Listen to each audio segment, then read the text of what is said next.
একবার ওমর ইবনুল খাত্তাব রাদিয়াল্লাহু তাআলা আনহু উবাই ইবনে কাব রাদিয়াল্লাহু তাআলা আনহুকে জিজ্ঞাসা করেছিলেন, মা মাআনাত তাকওয়া, তাকওয়া কি জিনিস?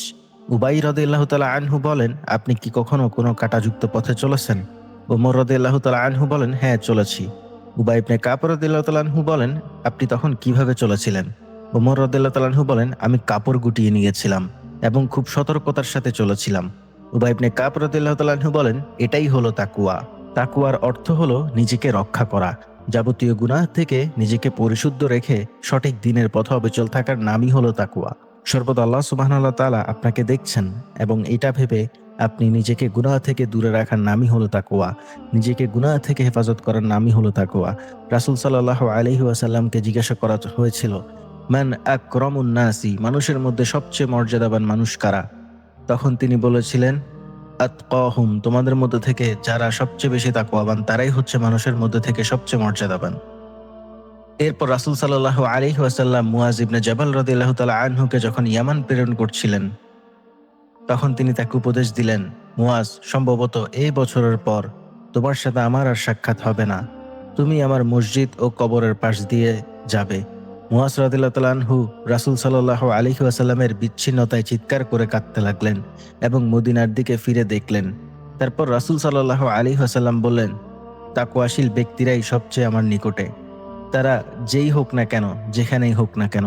এছাড়া আল্লাহ সুবহানাহু ওয়া তাআলা কুরআনুল কারীমে বলেছেন, ইয়া আইয়ুহাল্লাযীনা আমানুত্তাকুল্লাহ ওয়া কুলু কওলান সাদীদা, অর্থাৎ ওহে মুমিনেরা, তোমরা আল্লাহ সুবহানাহু ওয়া তাআলাকে যথাযথ ভয় করো এবং তোমরা সর্বদা সত্য কথা বলো। এবং এরপর আল্লাহ সুবহানাহু ওয়া তাআলা আরো বলেছেন, ইউসলিহ লাকুম আমালাকুম ওয়া ইয়াগফির লাকুম যুনুবাকুম, যদি তোমরা আল্লাহ সুবহানাহু ওয়া তাআলাকে ভয় করো এবং তোমরা সর্বদা সত্য কথা বলো, তাহলে তোমাদের আমলসমূহকে আল্লাহ সুবহানাহু ওয়া তাআলা পরিশুদ্ধ করে দিবেন এবং তোমাদের গুনাহগুলোকে আল্লাহ সুবহানাহু ওয়া তাআলা ক্ষমা করে দিবেন।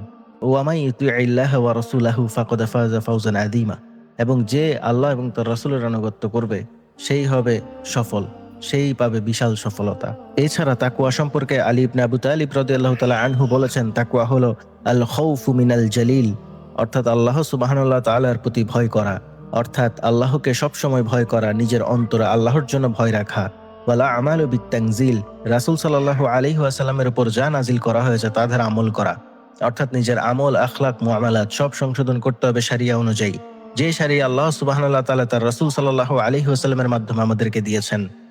এরপর আলী রাদিয়াল্লাহু তাআলা আনহু আরো বলেছেন, ওয়াল কিনাআতু বিল কলিল, অর্থাৎ অল্পে সন্তুষ্ট থাকা। আল্লাহ সুবহানাহু ওয়া তাআলা যা আপনার জন্য নির্ধারণ করেছেন, যা আপনাকে দিয়েছেন তাতে সন্তুষ্ট থাকা, এটাও একটা তাকওয়ার অংশ। এরপর তিনি আরো বলেছেন, ওয়াল ইস্তিআদাদু লিয়াউমির রাহিল, অর্থাৎ মৃত্যুর দিনের জন্য প্রস্তুতি নেওয়া, মরণের দিনের জন্য প্রস্তুতি নেওয়া, অর্থাৎ সবসময় আখিরাতে নিয়ে চিন্তা করা, আখিরাতের জন্য প্রস্তুতি গ্রহণ করা, যেভাবে দুনিয়ায় চললে সুন্দর মৃত্যু পাওয়া যাবে এবং আখিরাত সুন্দর হবে সেভাবে দুনিয়ায় চলাফেরা করা, এগুলাই হলো আপনার তাকওয়া।